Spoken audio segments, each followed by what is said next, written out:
Today's discussion, if we can just go straight to the point, is about family business.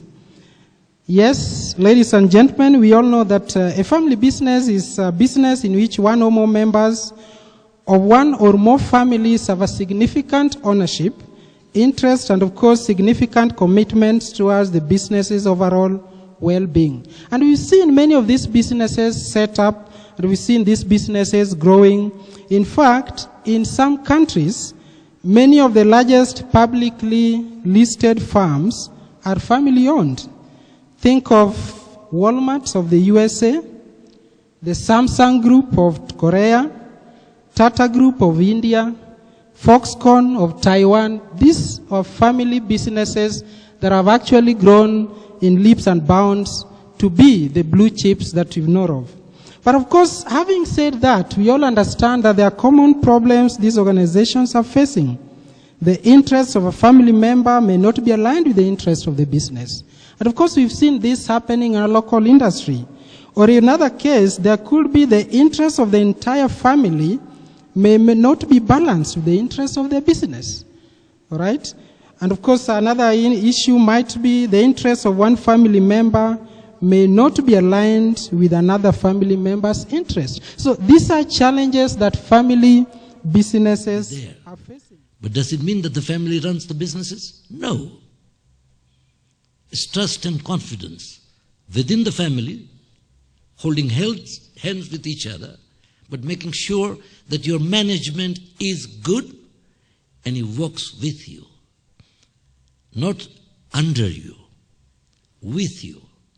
When I go and tell my managing director, they work with me. Sometimes I say, don't worry, you go ahead of me. That's how you create what is known as confidence, trust, integrity within the people to whom you are working with. You build them into yourself. Let them reflect Manu Chandares in them.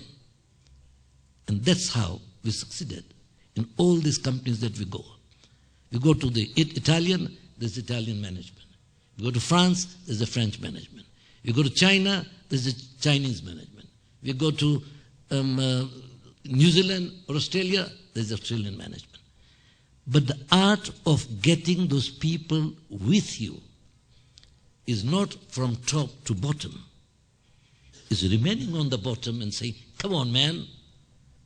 Giving the story of growth. Giving the story of, you can do it. Make sure that there is a possibility that you can do it. And in 30 years, we're in 50 countries. What does this signify? It doesn't have to be that you have to be having a silver spoon in your mouth to do it. Now, trust and confidence. That is the first fundamental word. Integrity.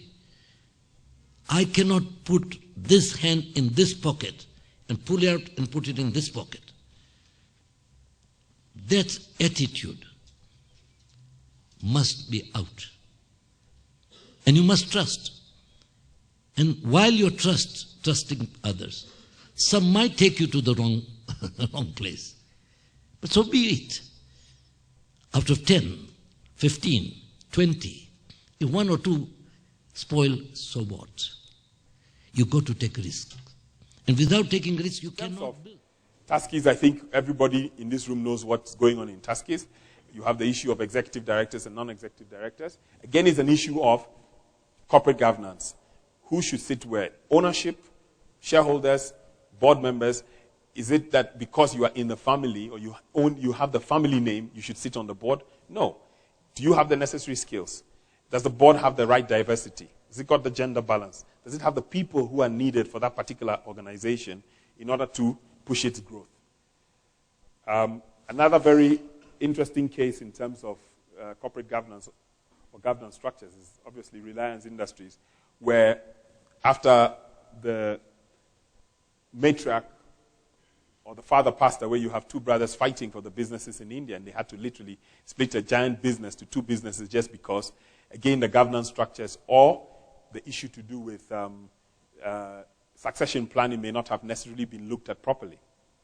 Now, maybe I put one good logo over there. We all know Donald Trump, the author of You're Fired, and how he runs his industries. Again, it's an issue of governance structures, putting in the proper professional management team, and ensuring that your decision-making is aligned towards the best interest of the business, not an issue to do with an emotional decision or an issue to do with what it is that one particular personality wants.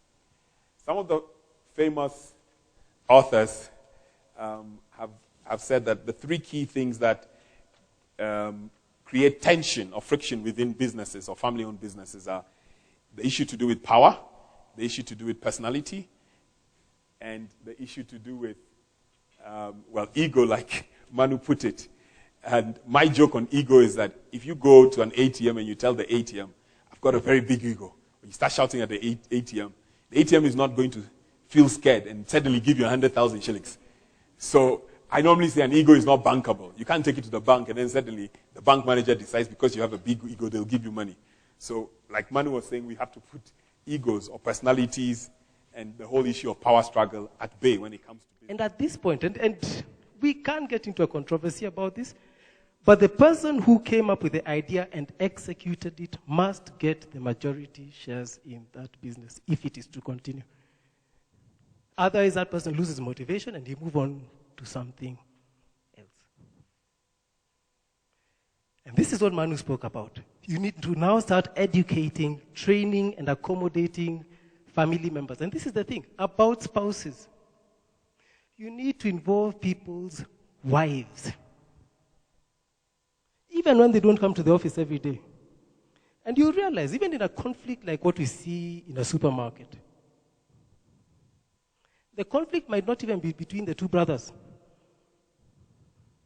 The conflict might have been something that was said in Muranga last year but one, by this mother-in-law to this other mother-in-law.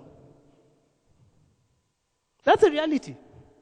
So if you do not involve them, especially with regard to decision-making, that business will not survive. So if someone comes to you with a plan, ask them, have you told your wife? And how do you intend to involve the spouses of the other people, even the men? Then after that, we come into the upward trajectory. Now we've sorted out the registration, we have sorted out the ownership in the management. The business is on the way up. It smells of success.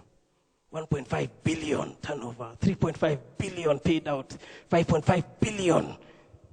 Those numbers, aren't you excited when you hear those numbers? Everyone is around you giving you money. Have. Preferential interest rates, everything. Have. Okay? There comes arrogance.